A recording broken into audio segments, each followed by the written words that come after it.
Hello everyone, my name is Pixlriffs and welcome back to the Minecraft Survival Guide. I hope you guys are having a good day. The sun is rising here over our turtle colony where I came back after the last episode to do a little bit more work on the island. I think it's looking really nice now, a few palm trees around here, sea pickles on the fences. I love the fact that that lines up perfectly, like the 4 pixel wide sea pickle just kind of fits perfectly on top of a fence post. It's a magical thing. I also did a little bit of lighting up of the surrounding area with the water, because the sea pickles in water can give off a nice light level, and we have ourselves a bunch of little baby hatchling turtles which I've been overseeing in order to get myself a few more scoots, because I felt kind of bad that we just went away, like we brewed up our first turtle helmet into a potion. I figured it would be kind of nice to get ourselves some more scoots and make a more permanent turtle helmet for us to have, just as a memento of the time we've spent here with the turtles. So there we go. We will probably leave these guys to it now. We've got a bunch of turtles, baby turtles around here, slowly growing up, and the turtle sanctuary is pretty well defended as of right now. It isn't really possible for anything other than an adult turtle to get out, and even then there are only a couple of places where they can do that, mostly where their hitbox will allow them to go from like more blocky sections like the leaves and the slabs around here over on top of the fences that surround the place and get out. For the most part, that's not really possible, so it definitely means the babies will stay in, and it means that the adult turtles can kind of hang out in here and be happy and be protected, first and foremost, from all of the undead marauders who come along trying to stomp on their eggs. So I'm going to take my boat home with me. Surprisingly, I'm not actually going to use it in the water right now. I'm just going to head back to the Guardian farm, take the boat path through the Nether back to the farmhouse, and then we're going to do some work on a kind of a large project, I guess. We're going to switch gears a little bit here, because I have decided, after all this time not making progress on it, that I don't really like the direction I was going with the Nether Hub at first. It sort of made sense to make a series of castle corridors like this if some of the locations we were going to have nether portals to were closer together, but as we now know from the boat path and from all of the other stuff that we've laid out around here, there are a ton of locations which are much further afield that don't really feel like we can incorporate them into the structure of the castle. So I want to change up how I'm approaching the Nether Hub project, and that's probably going to be the focus of this episode. We are definitely not going to get the entire thing done today, because what I have in mind is something rather large. Imagine the shape of like a honey dipper, honey stirrer kind of thing, like where there are a series of circles in varying sizes, usually kind of widening out towards the middle, all connected by the central spindle, right? That's kind of the idea I'm going with, like a series of circular platforms vertically spaced out in the nether. So we can start off with a circle up near the nether roof, and in fact, it's probably going to end up with a circle on top of the nether roof when we make the donut-style gold farm, the Zombie Pigman Gold and XP farm. The kind of optimal design for that is a big circular area on top of the nether roof. So we're going to mess with that in a future episode, but for now, I want to start plotting out a series of circles. And the reason for that is because there are lots of different ways to get around in the nether in terms of transportation. We've already started on some ice boat roads down there, which take us out to the Guardian Farm, Mushroom Island, and the Mesa Jungle Mega Tiger combo that I found in a previous episode. We've got this layer here, which takes us to a lot of locations around the overworld, considering this is at roughly sea level, around Y63. That's where a lot of the surface portals are going to generate. But then maybe we'll have projects underground that we want nether portals to, where it makes a little bit more sense to match up the location of the portal with a portal further down in the nether. So what I want is a series of giant circles here in the nether, and each layer of the Nether Hub is going to have a different function. So there's probably going to be one like this around this level, which is just going to be a walking Nether Hub. There's going to be a nice wide circle, hopefully as spawn-proofed as we can make it, that's going to provide access to most of the portals that it's going to be possible to walk to in a regular sort of way, like the swamp portal over there, maybe even the portal out there towards the village, that could be incorporated into it, although that's a little bit further away as well. Most of these projects around here that are within walking distance will be incorporated into the social layer of the Nether Hub, or at least the layer of the Nether Hub that corresponds best with the overworld. Below that, there's going to be one that's intended more for fast travel, so stuff like the boat paths that will take us out to far-flung locations so that we can get there nice and quickly, and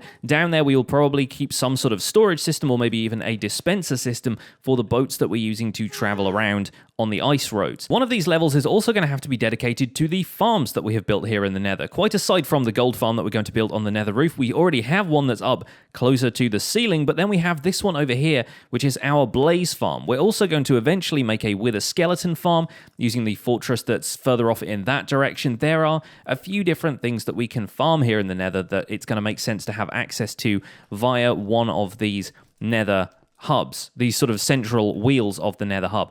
And then I want the central spindle, the kind of core of the honey stirrer, to just be a giant portal back home.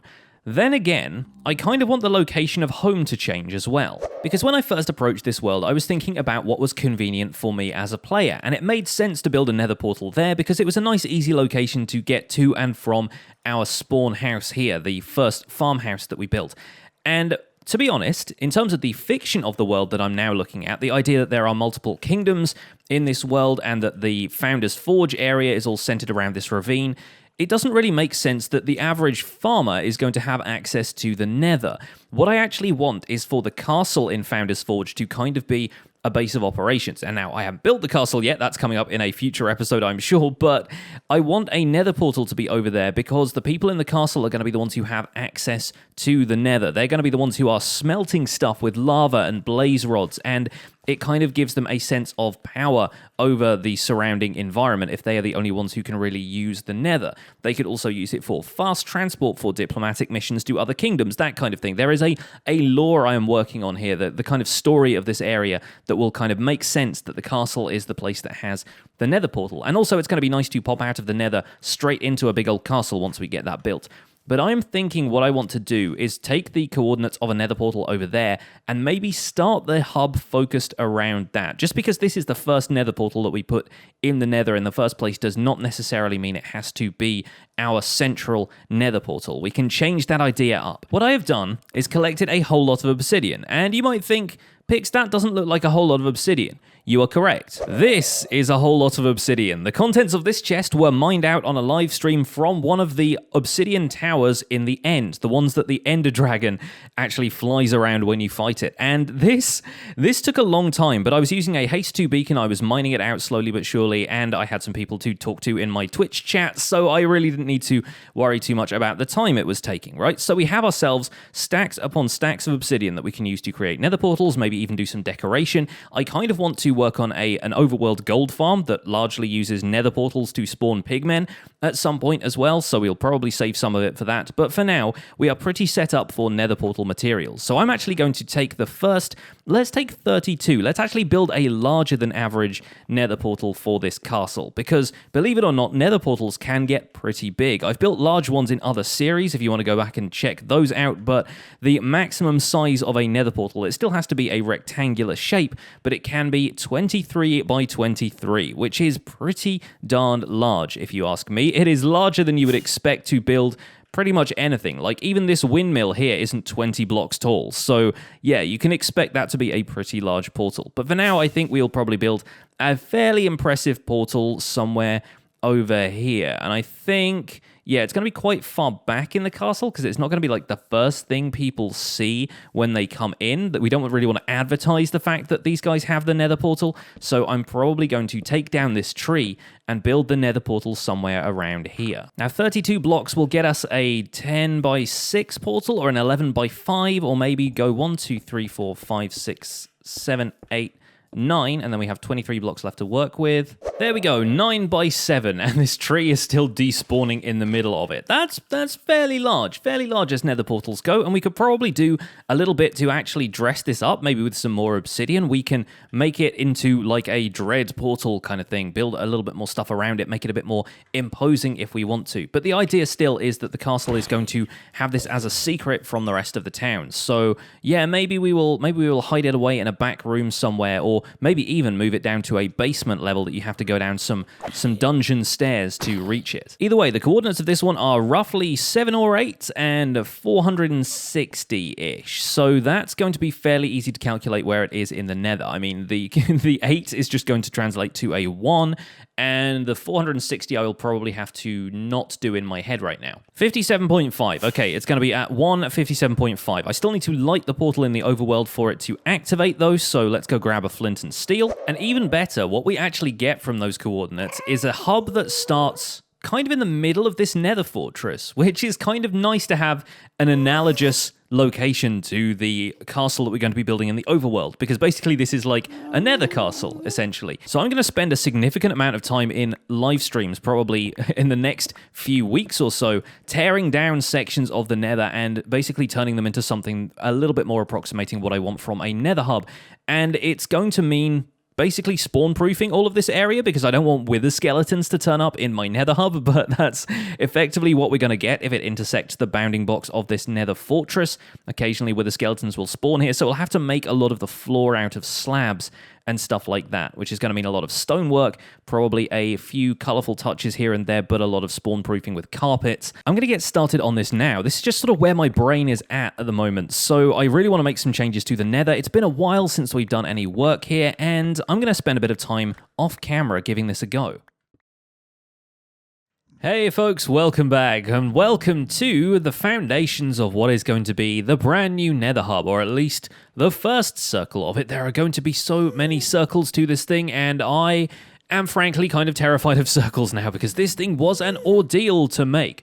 For a start, we have in the center here a 9x9 area of nether portals, and this 9x9 area is basically going to start the pillar up the center of this thing, and down from the center of this thing, actually, because there are going to be circles that extend to the bedrock floor as well. Oh my gosh, that's a lot of endermen. As you can see, this place has become a bit of a spawning ground for mobs, including ghasts, and that's my fault for raising the ceiling a little bit, really, but eventually this whole thing is going to be spawn-proofed. I had a little bit of back and forth about what exactly I want to use for the floor in here, and I've decided that rather than use slabs, which would be spawn-proof, I want to use some transparent blocks, mainly glass, so that mobs still cannot spawn on it, but I can choose what floor I want to put underneath. And each of these arms of Prismarine extends out 64 blocks from the edge of the portal, taking us to a circle which has a diameter of 137 blocks. That's 64 blocks here, 9 blocks in the middle of the portal, and then 64 on the opposite side as well. And boy, was this an ordeal to make. I used plots for this, the same generator, the shape generator that I have used in the past to make the sphere of the hot air balloon that covers the mob farm. And this was a bit of an ordeal because I couldn't quite work out the dimensions. I built it wrong a whole bunch of times before we got it right, and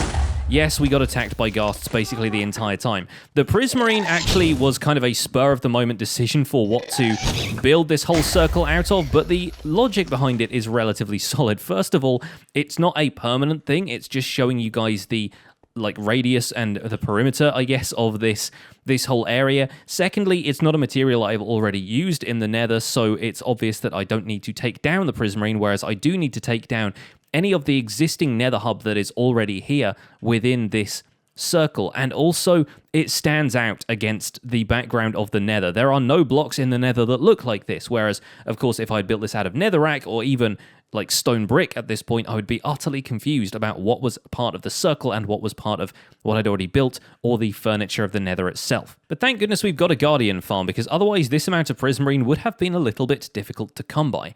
The next phase of this nether hub project is probably to map out a few of the other circles and then to start clearing this out even more thoroughly. As you can see right now, the main reason I want to spawn-proof this is that a lot of it bisects the boundary of the nether fortress here, and as you can see, we have a couple of people spawning around here, and by people, I mean wither skeletons. I still haven't got myself another wither skeleton skull, which is kind of a shame, because I do really want to get my skull and crossbones shield back, as well as maybe fight the wither a couple more times. But having said that, we are going to spawn-proof this entire area with glass, which is going to take a lot of sand gathering, so this is going to be an ongoing project. You are by no means about to see the completion of this by the end of the episode. No jump cut is going to make this thing complete. Unfortunately, it's going to be a project that will take a little while, but during that time, there are a few things I want to explore with this sort of nether area in general, and some stuff that you will see popping up in future episodes. For a start, transport solutions. How are we going to get easily up and down in the nether without any kind of water elevators? Because bubble column elevators are ones that we have used elsewhere in the overworld, but it isn't possible to have water in the nether. So I'm thinking minecart elevators might be an option. I have a couple of ideas for stuff like that. There are also going to be places that we can use elytra to gain some height. There is also going to probably be a flying level where I can just use my elytra to fly long distances instead of having to worry about having a boat on me to use the boat paths or minecarts or anything like that. We're probably going to look a little bit into automated minecart stations for some of the lower levels of this.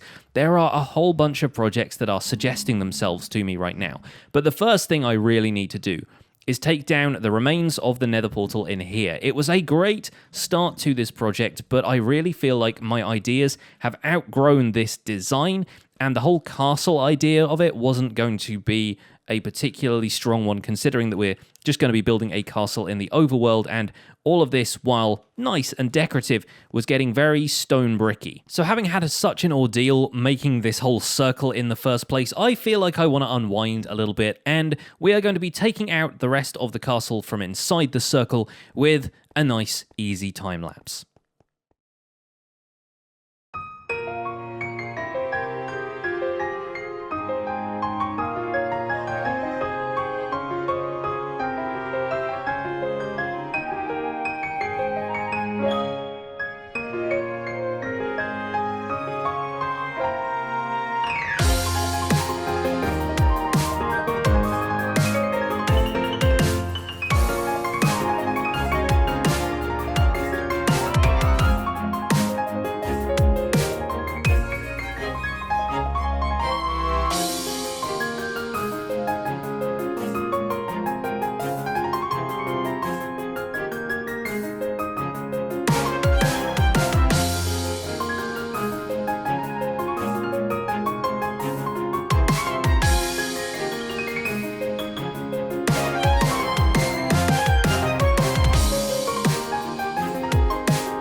Welcome back, folks. Hope you enjoyed the time lapse. I am on my way to do the last thing I wanted to do in this episode. Sad though it may be, we've taken down the nether side entrance, so the portal at the farmhouse has to go. There is no longer going to be a nether portal here, but I feel like maybe, just maybe as a bit of a memento, we should keep a couple of portions of the frame here, just to kind of say, yeah, this was where we had a nether portal once upon a time.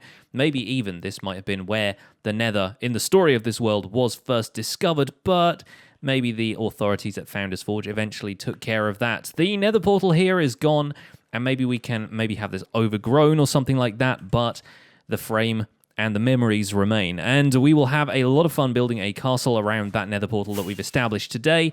I will do a whole bunch of work on the Nether Hub in the weeks to come, and yeah, we definitely need to build something around this now, because look at this thing. It's like a giant TV screen in the middle of the plains over there. We need to surround that with stuff and make it look good. But for now, that is going to be it for this episode of the Minecraft Survival Guide. I hope you guys have enjoyed this look at the changes that are coming to the world, some brand new Nether Hub developments, and I hope you guys will be along for the ride. My name has been Pixlriffs. Don't forget to leave a like on this episode if you enjoyed it. Subscribe if you want to see more, and I will see you guys soon. Take care. Bye for now.